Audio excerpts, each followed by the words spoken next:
అండి, అందరికీ నమస్తే. మంచి రెసిపీ చూపిస్తున్నానండి. చింతకాయ పచ్చడి మనకి మామూలుగా ఇది రైస్లోకి చాలా బాగుంటుందండి. నెయ్యి వేసుకొని తింటే. మనం ఇది పచ్చిమిర్చితో తయారు చేస్తున్నాము.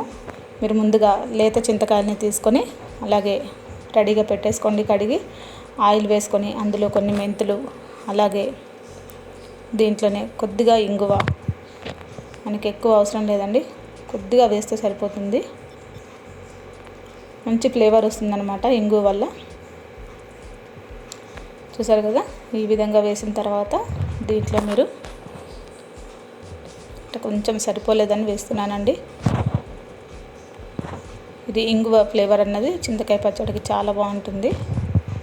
ఇలా వేసిన తర్వాత ఒక 10-15 లేదా మీరు ఘాటు ఎక్కువగా ఉంటే, చింతకాయలు ఎక్కువగా ఉంటే మరికొన్ని పచ్చిమిర్చి కూడా వేసుకోవచ్చండి. ఒక 20 వేసుకోండి. అలాగే కరివేపాకు దీంట్లోనే వేసుకొని కొద్దిగా ఫ్రై చేసుకోండి. ఇలా ఫ్రై అయిన తర్వాత కొద్దిగా పేలుతాయండి, జాగ్రత్తగా ఉండండి. అలాగే దీంట్లోనే చింతకాయలు వేసుకోండి. చింతకాయలు వేసి బాగా వేడి చేయొద్దండి. స్టవ్ బంద్ చేసి ఇందులో వేసి కలుపుకోండి చాలు. కొద్దిగా గోరువెచ్చగా వేడెక్కితే చాలండి. ఆ తర్వాత మీరు దీంట్లో సరిపడంత కొద్దిగా పసుపు, అలాగే దీంట్లోనే కల్లులుప్పు వేసుకున్నామండి. మీరు కావాలంటే రోట్లో దంచుకోవచ్చు. నేను మామూలుగా అయితే ఇప్పుడు మిక్సీలో వేస్తున్నాను. కొద్దిగా ఉంది కదండి, అందువల్ల మనం మిక్సీ వేసేసుకోవచ్చు. ఇప్పుడు మీరు దీంట్లో పచ్చి వెల్లుల్లిపాయలు ఒక 5-6 వేసుకోండి. దీంట్లోనే ఇలా వేసిన తర్వాత మెత్తగా గ్రైండ్ చేసుకోవాలండి. దీంట్లో వాటర్ ఏం వేయకండి. వాటర్ వేస్తే త్వరగా పాడైపోతుంది.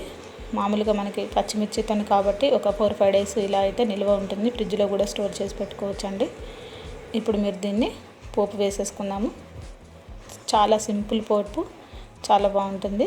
ఇప్పుడు మీరు దీంట్లో ఒక 2 స్పూన్ల ఆయిల్ వేసుకోండి. మనం తాలింపుకి ఏమేమి వేసుకుంటామో అలాగే ఎండుమిర్చి ఒక 5-6 వేసుకోండి. అలాగే కొన్ని ఆవాలు, కొద్దిగా జీలకర్ర ఇలా వేసిన తర్వాత ఈ పోపుని మనం పచ్చళ్ళలో వేసుకుంటే సరిపోతుంది. సరిపడంత మరికొంత ఇంగువ వేసుకోండి. ఇలా వేసిన తర్వాత మనం చింతకాయ పచ్చడిని దీంట్లో వేసేసుకోవాలి. అంతేనండి, చాలా సింపుల్. ఇది మనం పచ్చిమిర్చితో చేసాం కాబట్టి ఒక 4-5 రోజులు మనకి నిల్వ ఉంటుందండి. మీరు తప్పకుండా ఒకసారి నేను చేసినట్టుగా చేయండి, చాలా రుచిగా ఉంటుంది. మనం నెయ్యి వేసుకొని తింటే చాలా బాగుంటుంది ఫ్రెండ్స్. ఒకసారి ట్రై చేయండి. ఎంతో రుచిగా ఉండే ఈ చింతకాయ పచ్చడిని మీరు కూడా ట్రై చేయండి. నేను చేసినట్టుగా సింపుల్గా ఒకసారి ట్రై చేయండి. అందరికీ వెరీ థ్యాంక్ యూ అండి. ఈ రెసిపీ నచ్చినట్లయితే లైక్ చేయండి, షేర్ చేయండి, సబ్స్క్రైబ్ చేయండి.